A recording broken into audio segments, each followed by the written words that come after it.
Yo guys, sorry you already know that today I'm going to be recapping week 20 of my 2025 video game backlog journey. Link in the description if you need the full explanation to the series. But yeah, we are almost halfway through the year and the series, and that is kind of crazy. There's still a lot of games left to play, so as always, I am here to break down what I have done over the previous week. And then I will dedicate a section to where I will talk a little bit more in depth about the games that I played, and then I will give a preview for the next week. So before we jump into any sort of games, I'll just kind of lay out a little bit of this past week in a lot more vague terms. But it's been a very up and down week just for like life stuff. I had some very positive news happen that I think I've mentioned either last week or maybe it was on one of my Fire Emblem videos, or maybe both. But I got a new role, a new job at the company that I work for, which is going to change my hours, but also be a good pay increase, which is going to be very, very nice for me. That will affect the backlog just in the sense of like certain weeks I'll be able to dedicate more time than others, because it is a rotating schedule where I don't work the same days and hours exactly. Well, I don't work like the same hours like each week. It's like different. So that will affect some things, but I don't think that you all will be able to tell that much in terms of, you know, how many games get played. I just think I'm gonna have to sort of reallocate like my time and just be a little bit smarter about it. But that is really exciting news. But over the past week, there was some other like personal life stuff happening that essentially I would just describe it as some of my time this week was dedicated to prioritizing my social life and spending time with people that I felt needed me there for them, as well as sometimes I was just hanging out with people that I wanted to. That mostly came at a cost of less uploads for like the Fire Emblem series, because yeah, I'm having fun, but recording playthroughs while also doing this is really not that great, and I think that those are going to start winding down very soon, but I am going to finish them. The ones that I have in you know, like planned, and then after that, I don't know. I'm just sort of seeing a world where like I become one of those YouTubers that I just upload like once a month, or like, you know, once every few weeks, and it's just kind of like random and sporadic and all over the place. Like obviously this happens every week, but like we're talking like next year, 2 years from now, I have no idea. This channel might be a whole chaotic mess of just whatever I feel like, because that's all this channel has been anyway, is whatever I feel like. Yeah, so in terms of how that affected the backlog this week, I would say that it didn't that much. It did, but it didn't. I didn't put as much time as I would have liked. However, the time that I did put in was very, very productive. And that mostly came at a cost of putting less time into the new games. But I did put a decent chunk of time into the backlog games. So let's go ahead and talk about the games that I played. So I updated the hours for Blueprints and Clair Obscur Expedition 33. They both really only have about one additional hour. Those are rounded. Blueprints was a little bit over 15 hours, and Clair Obscur is, I think, like a couple minutes under 6 hours. But essentially, it was like an extra hour playtime for both. Blueprints, I am going to say that I'm going to mark this as complete. So I think I was talking about like there just being like some puzzles and stuff that I basically just wanted to roll the end credits, and then there's going to be puzzles left unsolved, and I'm just going to be okay with leaving it like that. And I was able to roll credits, so I'm counting that as completed. I will dive more in depth on that once we get to the next section of the video. But that is a completed game. Clair Obscur is obviously not completed in 6 hours. Chrono Trigger. Actually, let's just start with I did not beat Miles Morales. I am still playing it, but I have made significant progress in it. I think in-game, I'm at like 50 or 51%. I've done a lot of the side stuff. I prioritize that over main missions. And the way that I kind of feel that Spider-Man games go is the main mission kind of... Each mission is not just like the same percentage, like it's not weighted the same. Finding one collectible is not the same percentage point as doing one main mission. So even though the game says that I'm like 50%, I kind of feel like I might be more than that, just because I have put off a lot of the main mission stuff for later. So yeah, that's been going well. Chrono Trigger has had a very interesting thing this week. So I got to a very end game sort of thing, where you can either do a bunch of side quests, you can do a final dungeon, or you can just fight the final boss. I was trying to do this like final dungeon thing, and I could not do it. I tried to do a side quest, and I like ran into a boss that I could not do, and I got very frustrated, and I decided to stop playing Chrono Trigger. And it was essentially boiled down for the same reason that I fell off of it multiple times before, and that was just, I reached a point where it was getting too hard, it wasn't fun, and then I stopped. However, I gave it a day, I gave it 2 days, and I was like, I didn't feel satisfied dropping it. So I knew that there was a side quest boss that I could beat if I just grinded for like one specific armor set, and I knew how to do it. I didn't need any additional information from the internet to tell me this. So I was like, let me do that. So I did this one thing, I grinded for a little bit of armor, then I did one side quest, and I was able to do it. And I was like, well, let me do another side quest, and I was able to do that. And doing one of those side quests, I believe, also gave me a piece of armor that like let me, whatever, be like immune to status ailments or whatever, which was why I was stuck and not able to progress. So then I go back to the final dungeon area that I was like getting stuck at, and all of a sudden I could beat the first thing. And so lo and behold, I continue doing that, play the whole way through, and that is officially a completed game. So that was a big lesson for this week, because I did not want it to be, this was looking to be another Psychonauts situation where I kind of got to the end of the game, didn't feel like putting in the effort to finish it off. But I just gave it a day, I gave it a couple days, and I was like, you know what? I still felt something that was not satisfied with just leaving it like that. I had to go back, I had to finish it, and I'm really glad that I did. So my sort of mini lesson to take away is just because you're not having fun, you might have a bad day, the game's not clicking, give it some time before you fully drop it, because I would have regretted it if I turned this to a dropped game, or like a completed but like not really completed. I would not have felt satisfied. So I went back, I beat it, I feel a lot more satisfied, and I can finally say that I beat Chrono Trigger. Like, yes, there's a bunch of extra endings, there's like post-game content, especially on the Steam version that I was playing, but yeah, that is that. And also, this now marks, with these 27 hours gone, we have reached under 1,000 hours. We should be at 984 hours, which is exciting. That's still a lot of hours, but we are under 1,000, which is a benchmark, which is nice. I guess the next benchmark I would be shooting for would be like 500 or maybe 750. I don't know. Probably 500 would be the next big one, but I feel like each 100 is going to be like a little bit of a benchmark for me. So yeah, that was that. And I will dive, I mean, I already kind of did, but I will dive, I guess, a little bit deeper into each of these games as I talk about them. I don't expect this section to be all that long.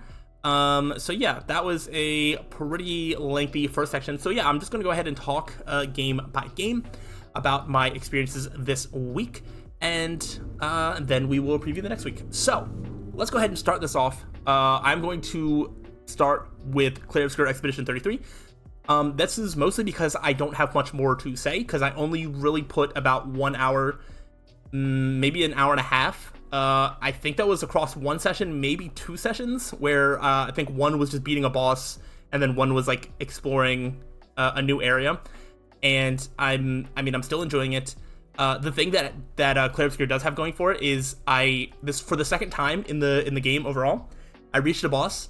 I lost the first time that I fought, but I got enough of the rhythm that I was able to challenge the same boss the second time and then win. So I feel like Clair Obscur does a good job of difficulty balancing, where it just feels like nothing feels impossible to beat.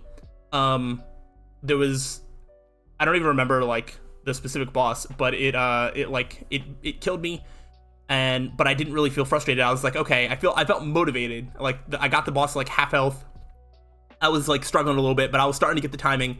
So then when I challenged again, I was like, okay, now I know some strategies that might work. I started, using some more combinations, and it's not that any of these bosses so far have like a ton of health. It's just you need the right combinations, the right like parries and dodges and timing and all that to really get through these. But if you nail that, these bosses, their health bars, they don't last that long. So that is very encouraging, because one thing that I think can be frustrating about like JRPG style games is sometimes boss health bars are just like long for the sake of being long, and are just like the fights are drawn out for the sake of being drawn out, and sometimes that's not always the most fun. And so far I have not had that experience with Clair Obscur. So I continue to hear nothing but praises for the game. I'm sure I will also be saying the same praises. It might be a game that takes me like 3 months to finish because I've just been putting more priority onto the backlog games, and that is probably going to continue to be the case. But I will continue to check in on this game every week, so that way it doesn't slip through the cracks and become a backlog game for the future. So that is Clair Obscur. Now I'm going to go ahead and talk about Blueprints, which I don't actually have that much more to say about Blueprints that I haven't already said. I was able to, I would say on my own, no, I would kind of say on my own, I kind of stumbled into the right rooms and whatnot to be able to unlock like the room 46. I was able to get to a room 46, and that rolled the credits. I know there's a more ending, like a true ending. There are more puzzles that I didn't figure out, but at this point, I feel like the puzzles that I didn't figure out, I'd end up having to look up anyway. So I don't really feel unsatisfied about calling it here. Blueprints is still a game that I really enjoy watching other people to play, and I like seeing how other people's brains work. I feel like I was able to figure out some puzzles on my own. I figured out some puzzles with a little bit of help. There was a couple codes that I just straight up looked up because I was like, oh, if the reward is just going to be like an extra gem, sure, I don't mind, having that puzzle done for me. That's a little selfish, and that is how I was able to beat it in 15 hours. I feel like if you're going like completely blind, no walkthroughs, no like little hints to nudge you in the right direction, 15 is a really low, I feel like, hours of playtime. Like, I'm pretty sure the day as well, it was like day 20, somewhere between like day 23 and day 27. It was like somewhere in that range, which I feel like is earlier than most people. But that's because I, nudged it, got a little bit of help, and yeah, but I feel satisfied with it because, yeah, any puzzles that I have not solved, I probably wasn't going to. So I'm interested to keep looking and see some of the puzzles that I missed, or some of the puzzles that are connected to post-game, whatever you would call it, things. So yeah, I'm gonna keep doing that, but I'm done playing the game because I would rather focus my gaming attention on other things. So that is the Blueprints spiel. Let's go ahead and talk about Chrono Trigger, I guess, because that is the other game that I finished this week. And yeah, like I said, I mean, it's a really good game overall, especially considering the time of when it came out. I understand why it is as beloved as it is. Something else that I noticed, it took me way too long to notice, is when I was having trouble with the area that I was at, which specifically was the Black Omen. I was using a walkthrough in terms of like a little checklist of like do this, then do this, do this. And so when I saw the Black Omen, I was like, okay, I'll do that. And I went to do that, and I like got stuck, and it just like wasn't. Yeah. Like, status effects were like completely crippling my party. My party was just dying so fast, and I was just like, I couldn't do anything about it. So when I did that, I went, did some side missions or whatever. And during that, I realized that as my characters were leveling up, I didn't realize that the characters that are not in your active party are also like getting experience and leveling up. So that way they don't fall behind. I was very hesitant to ever change my party around because I thought like, I'm gonna have to grind these characters up, but you don't have to. Which is, really, I would just call that good game design. So that is cool, but I didn't really take advantage of that. That was just something that I noticed. I liked the party of 3 that I ended up using, which was Chrono, Magus, and Farog. It worked out for me. I did need some equipment that I got in the side quest to, what's that? To be immune to, like status effects and whatnot. So that helped. I also, once I got far enough in, I kind of was also using a guide to be like, what's the best strategy to take down a boss? Because I did not want to get 30 minutes into a boss fight, not do something right, and then, like, have to do it all over again. I was really running out of patience, and I just wanted to be done with it, but still in a way that felt sort of satisfying. So I, again, just got kind of nudges in the right direction as to like, this boss, like, this is the gimmick. And then, like, once I know the gimmick, I figured out the strategy for myself. But yeah, I don't feel ashamed doing it that way. Again, there is like post-game content for Chrono Trigger in the Steam version that I played. It's like a dimensional thing with like a super boss at the end. There's also other endings that you can get if you go and fight Lavos in different times. I personally just don't have interest in doing that. I just wanted to play through the game once, and I feel like if I care about the other endings that much, I will just look them up. I really like the game. I don't know if I love the game, but I am glad that I played it. Yeah, it's just, I don't know. It has some things that I don't like in terms of you have to you don't have to grind, but you have to grind a little bit. But there's just certain things where, like, I don't know, it like takes a while. I also really started struggling with figuring out like where to go next. So that walkthrough that was just a checklist did end up turning into a little bit more of a walkthrough to tell me where to go, because there were some times where I'm like, I don't know where to go, especially if I had saved it and then come back a different day. And if I don't remember where I'm supposed to go, like, there's no way to figure out like where you're supposed to go next, as far as I could tell. So, you know, there was a couple things working against like the way I interact with games specifically, but objectively, it is a fantastic game, and I am glad that I played it. So yeah, I will, you know, sort of let it sit and simmer for a while and see how my thoughts and feelings about it change over time. But yeah, it's a good game. It's a good, solid game. So that is what I have to say about that. And then finally, we will wrap it up with my experience this week with Marvel Spider-Man Miles Morales. And this has been a blast because I like the Marvel Spider-Man games. I don't even know at this point if I can tell all that much of a difference between any three of them in terms of the gameplay. It's all very fluid. It's fun to web swing around. The combat is fun, but you know, it's sort of samey across all the games. So I mean, it's been a little bit since I played Spider-Man 2. So it's been nice. It's been refreshing. It's kind of just like second nature. It was kind of just like, it's like riding a bike. You know, I picked back up the muscle memory for how to control Spider-Man, and it's been good. I don't have a ton to say about the story, other than there is like a twist. Like, you know, you meet a childhood friend, and that childhood friend is your arch nemesis. I literally, yeah, it was enemy and nemesis mixed into one. But so there's that. And I've kind of put off the main story because I was doing a lot of the side stuff. I did like all of the there's extra skills you can get for like stealth challenges, like combat challenges, and like traversal challenges. So I did like all those. I've been picking up like all of the little markings around the map. I've been stopping for like everything of crime, like all the side like the Spider-Man app things. I think I did literally all of them. So I think I'm going to end up putting myself in a situation where I'm just going to be doing a bunch of main mission stuff back to back. But there is like one type of collectible that I don't see anymore on the map, but it doesn't say that I have all of them yet. So I don't know if there's going to be like an extra area that I'm going to go to, or if there's going to be more like planted, or like more that I will find in the city at some point. I don't know. But for the most part, I've done a lot of the side stuff, and I just need to focus now on the main story. But yeah. Spider-Man Miles Morales is just another Spider-Man game that controls well, feels good. I like Miles Morales. I feel like I can easily put an hour or two in the game and feel like it's only been 30 minutes. So yeah, really, really great time, about as expected. And yeah, I'm having a good time with it.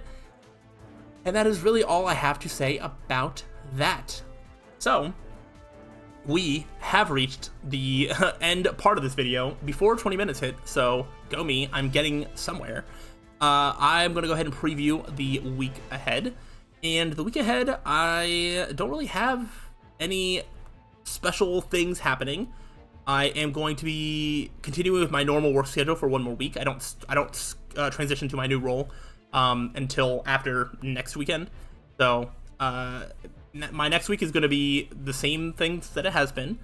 I'll have free time in the evenings. I don't think I have any crazy events. This weekend I do have some stuff to do, or that I'm doing that is, I don't have to do it. I'm choosing to do social activities like going to see a movie, going to see family, things like that, and all that. So that will take me away from gaming, but I will definitely be doing some gaming this week.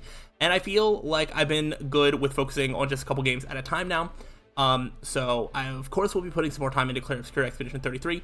I will definitely be putting time into Miles Morales, and I would be looking to beat that sooner than later. So hopefully it doesn't take me that long to beat it, and then once I'm done with that, I do plan on starting Uncharted 2, and I might just hyper-focus one game at a time. If for some reason I decide that I want something else, I I think I'm holding off on Life is Strange 2 until I get a couple paychecks in. Like I said, I am getting a pay raise at my job, and I think this is one of the games that I'm going to end up having to buy. But I would like to hold off buying games until I have a little bit more steady income flowing in, because I also have some trips that I'm planning that need to be paid for. So, you know, it's a whole financial back-end thing. Don't worry about it. But I think Life is Strange is going to end up being a June or July thing. So until then, I'm going to try and knock a couple other things out. So Uncharted 2 is definitely the next thing that is happening, because there's too many Uncharted games left for me to play. So that is going to be the next one that I hyper focus on. In terms of anything else, I can't say that there's like one specific game that has been calling out to me. I did sort of think about BioShock. I think literally last night or 2 nights ago, I like had this thought. I was just like, there's 2 BioShock games. I could play that. So that might be something that I jump into.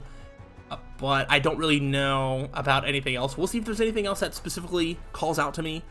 But I think I'm really just gonna hyper focus on one game at a time for right now. I think I really only start balancing multiple games when I have one that's like a little bit longer. So maybe if I start playing one of these, like, you know, like Neo, or even Okami. I know Horizon Forbidden West is like on here somewhere. These like longer titles, that's probably when I'll start balancing multiple backlog games again. But I think for these ones that are only like 10 to 15 hours, I think I'm just going to focus them. I don't really need to balance that many between. But if for some reason I get tired of playing Spider-Man or Uncharted 2 or whatever, and I just want something different, I could see BioShock. I could see basically anything. I could see legitimately almost any game on this list just tickle my fancy. If I am having decision paralysis, I will open up the spreadsheet and I will scroll until I see something that I like. That is the beauty of having this on a spreadsheet, where if I just am not feeling something innately, I can just keep scrolling until something's going to call out to me, and if not, I'm going to force myself to play something, even if it's like Braid, which is like 6 hours. You know, that's something I could talk myself into very easily. So things like that is what I expect. But yeah, we should be at a pretty good steady flow. We are about to be halfway through this list, or this year, this journey, which is, you know, scary but exciting. And I think that this is going to continue to go well as long as I continue to put the time that I want to into this backlog list. So that is everything that I have for you this week. If you have any questions, comments, concerns, or whatever, let me know. But I am going to get out of here. I don't think I have anything else to say. I was just like pausing. I'm just like, is there anything else? But yeah, I will see you next week for week 21, which will be the halfway point of this journey. I'm excited. Hopefully you all are as well. But I will see you around then. So until then, goodbye.